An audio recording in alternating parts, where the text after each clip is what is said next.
Oi pessoal, tudo bem? Vamos continuar lendo Humberto de Campos através de Chico Xavier no livro Boa Nova. Esse livro que é o segundo preferido de Chico Xavier, pelo que eu li. O primeiro é Paulo Estevão, que faz parte da série Romance de Emmanuel, que foi a série a que eu me propus fazer inicialmente inteira aqui nos finais de semana. Porém, quando eu vi que esse era o segundo preferido, já que o primeiro é Paulo Estevão, que é o primeiro livro dessa série, que eu já fiz aqui, foi o primeiro que eu fiz aqui no final de semana, eu deixo a playlist inteira com esse livro aqui para vocês. É o livro que traz a história de Paulo de Tarso, então aquele verdugo, cruel perseguidor dos cristãos, logo ali no ano de 34, depois da passagem de Jesus Cristo, e ele então que se tornou o mais ardoroso divulgador da Boa Nova do Evangelho, depois que o próprio Jesus Cristo veio ter com ele e perguntar a ele por que ele o perseguia tanto, através dos que estavam falando em nome dele, então na época. E foi aí então que aconteceu essa conversão. É a história verídica da vida de Paulo de Tarso, Saulo de Tarso, que é incrível, é grandiosa, e eu recomendo, se você quiser dar uma olhada, eu deixo a playlist aqui para você ver. Então agora nós estamos vendo o Boa Nova, que eu resolvi fazer para entender por que é o segundo livro preferido de Chico Xavier, e agora eu entendi. É que Humberto de Campos traz aqui 30 episódios do que ele chama o folclore do céu, e esses episódios são nada menos do que passagens com palavras, com mensagens diretamente da boca de Jesus Cristo, do nosso mestre, durante o tempo que ele estava aqui. E começou ali, o primeiro capítulo foi a introdução, foi falando ainda ali como é que estavam os ares, qual é a energia quando ele já estava vindo, quando ele já tinha sido anunciado. Ele não tinha nascido ainda, mas ele já estava vindo, como é que estava essa energia. Depois, como é que foi quando ele era ali criança, ainda com João Batista, observado pelas mamães Isabel e Maria, e depois quando ele começou então a ir buscar os discípulos entre os pescadores, também pegou Levi, aquele cobrador de impostos, e depois como é que foram as primeiras interações dele com o povo, e também em tantas passagens onde ele traz lições grandiosas acontecendo ali com os próprios apóstolos. E nessa 23º episódio é o servo bom. Então eles estavam ali naquela discussão sobre o que era importante para se estar ganhando o reino de Deus, se era ser rico ou ser pobre, e muitos diziam que não, que tinha que ser pobre, especialmente Filipe disse que ele, com certeza, ele acreditava que era mais fácil passar um camelo pelo buraco da agulha do que um rico entrar no céu, aquela coisa que até hoje ainda tem muita gente que acredita, que Deus quer que nós sejamos pobres, justamente Deus, que é o proprietário e dono de tudo e que está experienciando através da gente, ele teria que ser muito masoquista para estar querendo que a gente fosse pobre. Porém, Jesus Cristo deixa bem claro aqui qual é a posição dele, qual é a verdade, então, já que é a dele é absoluta. Nessa nossa realidade do relativo, ele que veio para nos mostrar como é que a gente pega o caminho para chegar à verdade absoluta. Então, ele mostrando ali, quando ele encontrou então aquele publicano, como que é o nome dele? Esqueci agora o nome dele. Aquele que foi então Zaqueu, aquele que foi então, ele sabia que Jesus Cristo ia passar e ele foi correndo e subiu em uma árvore. E aí ele era rico e Jesus Cristo disse que se hospedaria na casa dele. Os discípulos não entenderam, eles falaram, mas por que que nós não fomos nos hospedar em uma casa mais humilde com pessoas pobres? E aí Jesus Cristo diz em uma das passagens, no mundo vivem os que entesouram na terra e os que entesouraram no céu. Os primeiros escondem suas possibilidades no cofre da ambição e do egoísmo, ou seja, aqueles que entesouraram na terra, ou seja, aqueles que vieram e perderam tempo olhando para o externo, que se apegaram aos bens terrenos, esquecendo que o bem maior é aquele que está dentro da gente, que a gente veio para fazer a nossa reforma íntima, e assim então está conseguindo dessa forma voltar a acompanhar Jesus Cristo. Ele disse, eu sou o caminho, a verdade verdade e a vida, e a única forma que a gente faz, mas para isso a gente não precisa se despojar dos bens terrenos, nós estamos seres humanos. E aí então ele pega exatamente Zaqueu, que vivia ali com muito conforto, com muita riqueza, mas ele explica a ele que ele, com a riqueza dele, ele podia ajudar muita gente, dando trabalho, não fazendo caridade. A caridade vazia, para aquele que, como Levi disse no início, havia que se fazer, ter cuidado, porque muita gente fazia de conta que era necessitado para não trabalhar, para então ficar ali na preguiça, na aba do chapéu do outro. Então Jesus Cristo disse que é muito importante estar se ajudando, estar se fazendo a caridade. O próprio Allan Kardec diz, fora da caridade não há salvação. Porém, que há que se prestar atenção para isso, que no mundo vivem os que entesouraram na terra, os que entesouram na terra e os que entesouraram no passado no céu. Os primeiros escondem suas possibilidades no cofre da ambição e do egoísmo e por vezes atiram moedas douradas ao faminto que passa, procurando livrar-se da presença dele, ou seja, apenas para continuar ali sem ser atrapalhado, sem ser perturbado ali no conforto dele, ver uma pessoa ali toda maltrapilha, toda suja, toda de alguma forma, isso incomoda, então a gente joga umas moedas sem a menor consideração com a pessoa, só para que a gente fique bem. Então é isso que Jesus Cristo está dizendo. E os outros, então, eles ligam a existência deles a vidas numerosas, a outros que estão aqui também fazendo essa mesma caminhada, fazendo de seus servos e dos auxiliares de esforços a continuação de sua própria família. O que Zaqueu mostrou a ele que fez, mesmo no dia em que ele recebeu Jesus Cristo, ao invés de trazer só os filhos, só a família, só os próximos dele, ele trouxe todos os funcionários, todos os servos para comemorar com ele. Então ficou essa lição grandiosa aí nesse vídeo anterior, se você não viu eu recomendo fortemente. E aqui então o 24º episódio é a ilusão do discípulo. Jesus havia chegado a Jerusalém sob uma chuva de flores.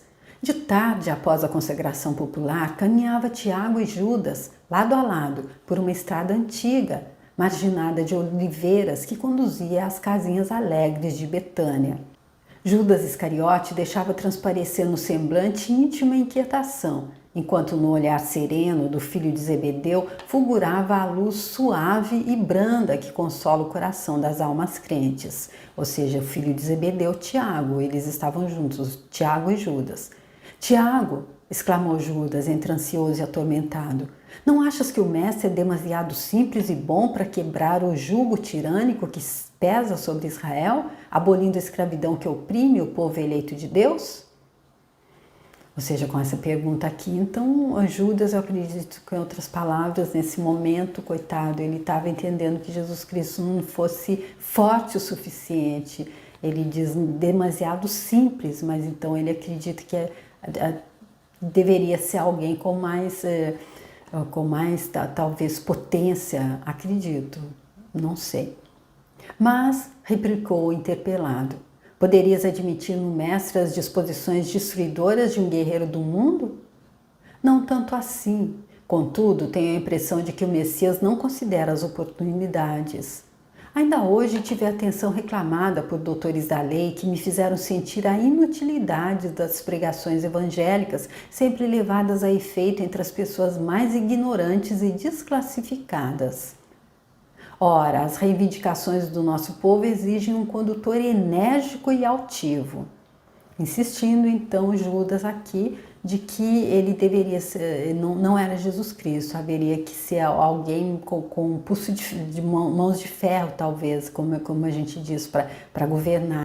Israel, retrucou o filho de Zebedeu de olhar sereno, sempre teve orientadores revolucionários. O Messias, porém, vem efetuar a verdadeira revolução, edificando o seu reino sobre os corações e nas almas.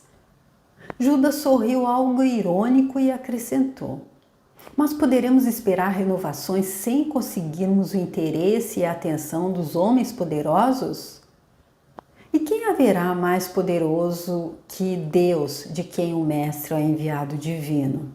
Então aqui ele dando uma excelente resposta para ele, porque ele está colocando então ali toda a força nos homens, nas pessoas, no externo daqui, no que não é real. Ele está esquecendo que aqui é uma realidade do relativo, onde há luz e sombra, onde há a dualidade, onde cada um tem a sua verdade. E aí ele dizendo que, então, como é que eles poderiam conseguir alguma coisa, as renovações, sem o interesse e a atenção dos homens poderosos. E aí, quem é aqui o nome dele? Tiago, então, lembra ele que mais poderoso é Deus, de quem o mestre é enviado. Em face dessa invocação, Judas mordeu os lábios, mas prosseguiu. Não concordo com os princípios de inação e creio que o evangelho somente poderá vencer com o amparo dos prepostos de César ou das autoridades administrativas de Jerusalém, que nos governam o destino. Acompanhando o mestre nas suas pregações em Cesareia, em Sebaste, em Corazim e Betsaída, quando das suas ausências de Cafarnaum, jamais o vi interessado em conquistar a atenção dos homens mais altamente colocados na vida. É certo que de seus lábios divinos sempre brotaram a verdade e o amor por toda a parte, mas só observei leprosos e cegos, pobres e ignorantes, abeirando-se de nossa fonte.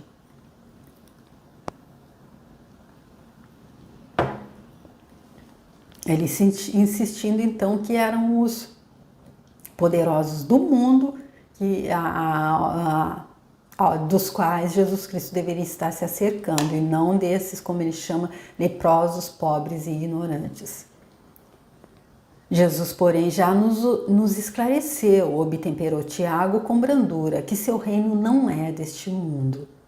Imprimindo aos olhos inquietes um fulgor estranho, o discípulo impaciente revidou com energia. E aqui então é Judas. Vimos hoje o povo de Jerusalém atapetar o caminho do Senhor com as palmas da sua admiração e do seu carinho. Precisamos, todavia, impor a figura do Messias às autoridades da corte provincial e do templo, de modo a aproveitarmos esse surto de simpatia. Notei que Jesus recebia as homenagens populares sem partilhar do entusiasmo febril de quantos o cercavam. Razão porque necessitamos multiplicar esforços em lugar dele, a fim de que a nossa posição de superioridade seja reconhecida em tempo oportuno. Então ele aqui dizendo em outras palavras que então, já que Jesus Cristo não estava então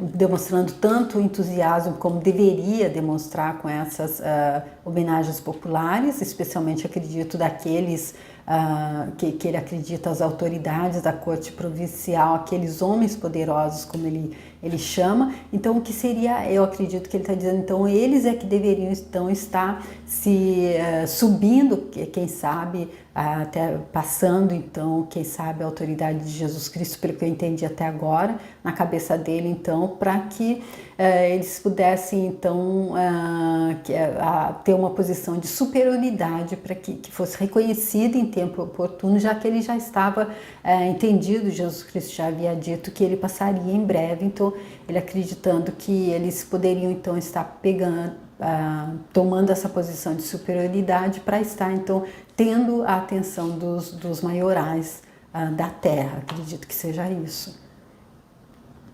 Recordo-me, entretanto, de que o mestre nos asseverou certa vez que o maior na comunidade será sempre aquele que se fizer o menor de todos.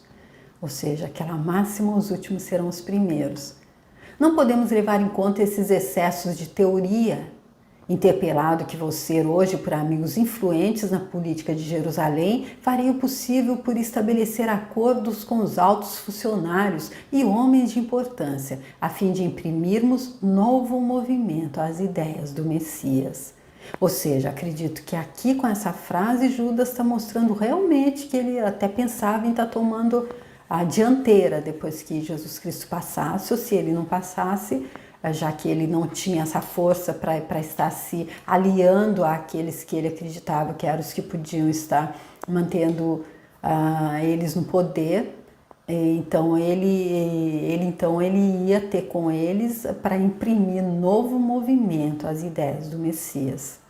Judas, observou-lhe o irmão de apostolado com doce veemência. Vê lá o que fazes. Socorreste-te dos poderes transitórios do mundo sem um motivo que justifique esse recurso. Não será desrespeito à autoridade de Jesus? Não terá o mestre visão bastante para sondar e reconhecer os corações?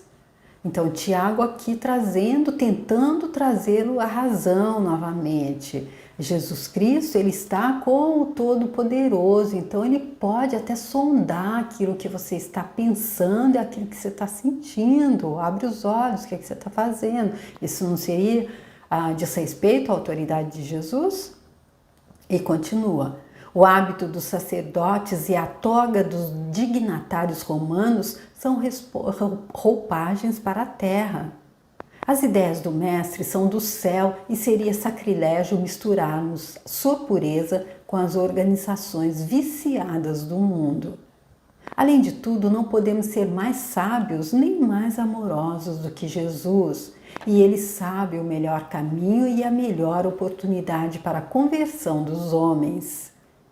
As conquistas do mundo são cheias de ciladas para o espírito, e entre elas é possível que nos transformemos em órgão de escândalo para a verdade que o mestre representa. Olha aqui, então Tiago mostrando realmente que ele está entendendo quem é Jesus Cristo, qual é a mensagem dele.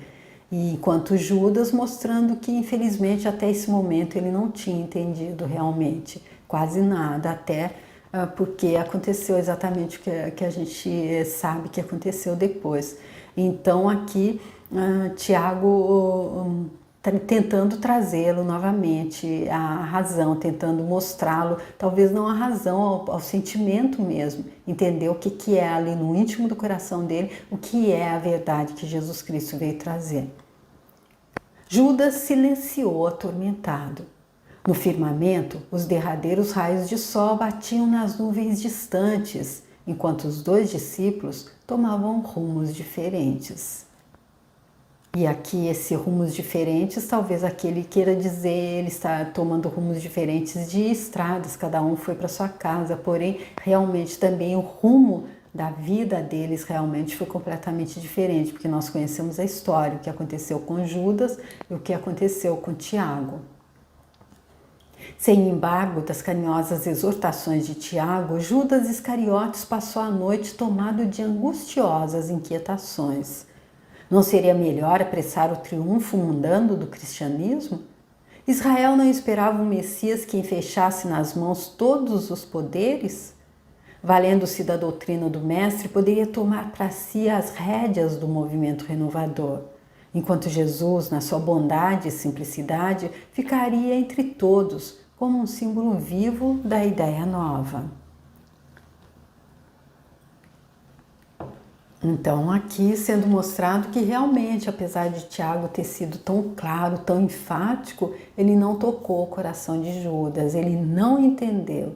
Até porque se ele tivesse entendido, a história teria sido diferente. Com que objetivo? Eu acredito que tudo tenha uma razão, uma explicação de ser, porque com que objetivo o personagem dele tinha que agir dessa forma, o que é que levou a isso, e que Jesus Cristo, sabendo com certeza, permitiu que isso continuasse dessa forma, porque ele poderia tê-lo chamado e tê-lo expulsado, quem sabe, ele teria evitado o que aconteceu. Porém, isso são coisas que não acredito, para mim ainda fica difícil de entender essa parte. Porém, o que fica claro aqui é que ele, então, o que ele acreditava realmente era que Jesus Cristo era um simplório. Ele não entendia nada dos poderes realmente. Ele não entendeu que ele era o poder real. E aí então foi que ele continuou metendo os pés pelas mãos.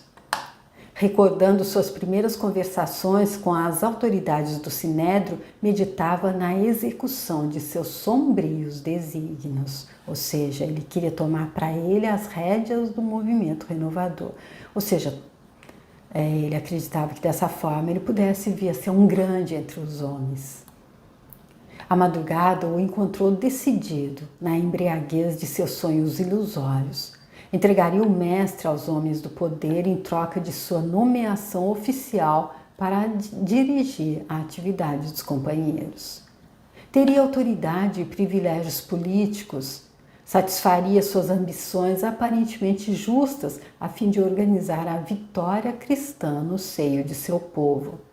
Depois de atingir o alto cargo com que contava, libertaria Jesus e lhe dirigiria os dons espirituais, de modo a utilizá-los para a conversão de seus amigos e protetores prestigiosos.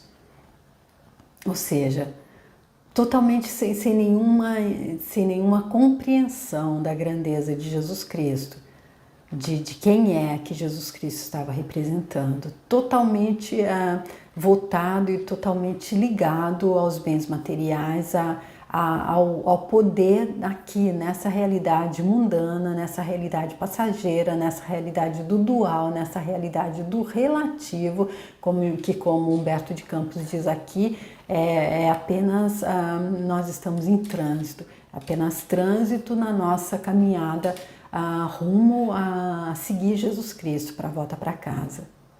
E Judas, infelizmente, não entendeu isso nessa altura. O mestre, a seu ver, era demasiadamente humilde e generoso para vencer sozinho por entre a maldade e a violência.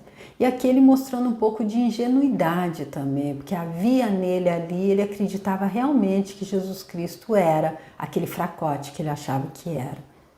Ao desabrochar a alvorada, o discípulo imprevidente demandou o centro da cidade e, após horas, era recebido pelo Sinédrio, onde lhe foram hipotecadas as mais relevantes promessas. Apesar de satisfeito com sua mesquinha gratificação e desvairado no espírito ambicioso, Judas amava ao Messias e esperava ansiosamente o instante do triunfo para lhe dar a alegria da vitória cristã através das manobras políticas do mundo. Ou seja, ele, na forma de pensar dele totalmente equivocada, ele acreditava realmente que ele podia estar manipulando tudo e depois ele ia dar a alegria da vitória cristã, ele ia soltar Jesus, ia deixar que ele ia usar os poderes dele, mas ele ia fazer tudo da forma dele, que era ele que sabia o que estava certo. O prêmio da vaidade, porém, esperava sua desmedida ambição. Humilhado e escarnecido, seu mestre bem-amado foi conduzido à cruz da ignomínia, sob vilipêndios e flagelações. Daqueles lábios que haviam ensinado a verdade e o bem, a simplicidade e o amor, não chegou a escapar-se uma queixa. Martirizado na sua estrada de angústias, o Messias só teve o máximo de perdão para seus algozes. Observando os acontecimentos que lhe contrariavam as mais íntimas suposições, Judas Iscariotes se dirigiu a Caifás ou Caifás, desculpem aqui a minha pronúncia, não tenho certeza se é Caifás, reclamando o cumprimento de suas promessas. Os sacerdotes, porém, ouvindo-lhe as palavras tardias, sorriam com sarcasmo. Debalde recorreu às suas prestigiosas relances de amizade. Teve de reconhecer a falibilidade das promessas humanas. Então talvez a ficha tenha começado a cair para ele, que ele então edificou ali o castelo dele em cima de areia, como que a gente diz, então não edificou em um lugar firme, não é? Ele colocou, ao invés de colocar a confiança dele em Jesus Cristo, que estava ligado ao poder verdadeiro que é de Deus, ele colocou a confiança dele nos homens, nos homens, porque aqui eram só homens, então ali do Sinédrio, que estavam ligados, que são do poder da terra, do poder dessa realidade fictícia, que diante do poder de Deus não é nada. Atormentado e aflito, buscou os companheiros de fé, encontrou-os vencidos e humilhados. Pareceu-lhe, porém, descobrir em cada olhar a mesma exprobação, silenciosa e dolorida. Já se havia escoado a hora sexta em que o mestre espiara na cruz, implorando perdão para seus verdugos. E eu li em algum lugar, não me lembro agora qual foi o livro, que desde que Jesus Cristo fez a passagem, a primeira coisa que ele chamou foi o anjo da piedade para ir buscar, saber onde é que estava Judas, porque a gente sabe que logo em seguida ele foi e se suicidou. Então, onde é que estava o espírito dele? E depois tem também um poema lindo, que já fiz um vídeo aqui, eu até posso tentar encontrar com esse poema, que conta como Maria foi também em busca de Judas para consolá-lo. De longe, Judas contemplou todas as cenas angustiosas e humilhantes do Calvário. Atroz remorso lhe pungia a consciência dilacerada. Lágrimas ardentes lhe rolavam dos olhos tristes e amortecidos. Malgrado a vaidade em que o perdera, ele amava intensamente ao Messias. Em breves instantes, o céu da cidade impiedosa se cobriu de nuvens escuras e barrascosas. O mau discípulo, com um oceano de dor na consciência, peregrinou em derredor do casario maldito, acalentando o propósito de desertar do mundo numa suprema traição aos compromissos mais sagrados de sua vida. E aí, infelizmente, a única saída que ele encontra aí, então, dentro de toda a fraqueza dele agora, que ele conseguiu ver o quanto ele foi fraco, o quanto ele não entendeu quem era Jesus Cristo, então ele trai o compromisso mais sagrado da vida, que é atentar contra a própria vida, não é? Antes, porém, de executar seus planos tenebrosos, junto à figueira sinistra, ouvia a voz amargurada de seu tremendo remorso. Relâmpagos terríveis rasgavam o firmamento, trovões cavernosos pareciam lançar sobre a terra criminosa a maldição do céu vilipendiado e esquecido. Mas sobre todas as vozes confusas da natureza, o discípulo infeliz escutava a voz do Mestre, consoladora e inesquecível, penetrando-lhe os refolhos mais íntimos da alma. Eu sou o caminho, a verdade e a vida. Ninguém pode ir ao Pai senão por mim.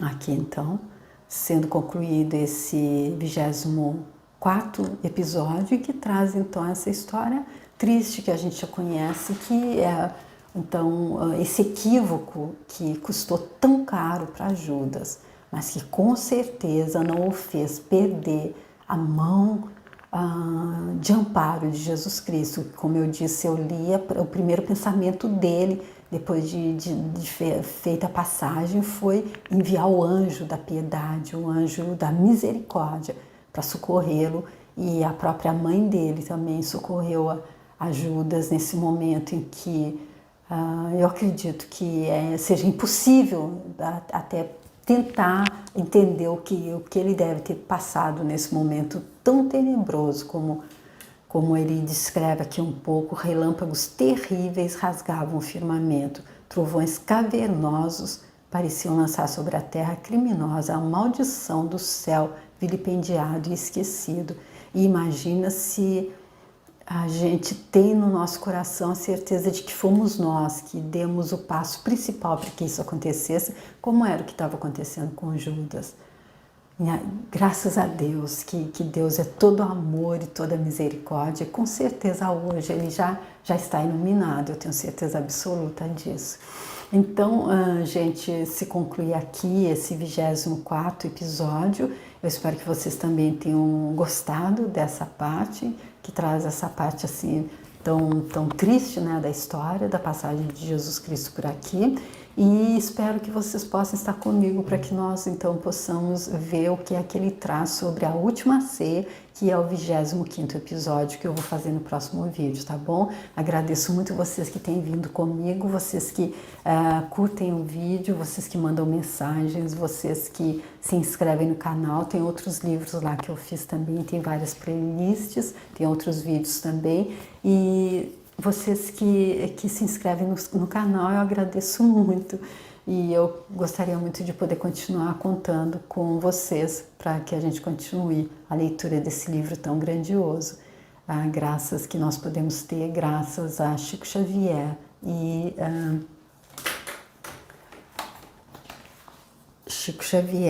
e Humberto de Campos. Tá bom, gente? Muito obrigada e eu espero ver vocês para o próximo episódio. Tchau!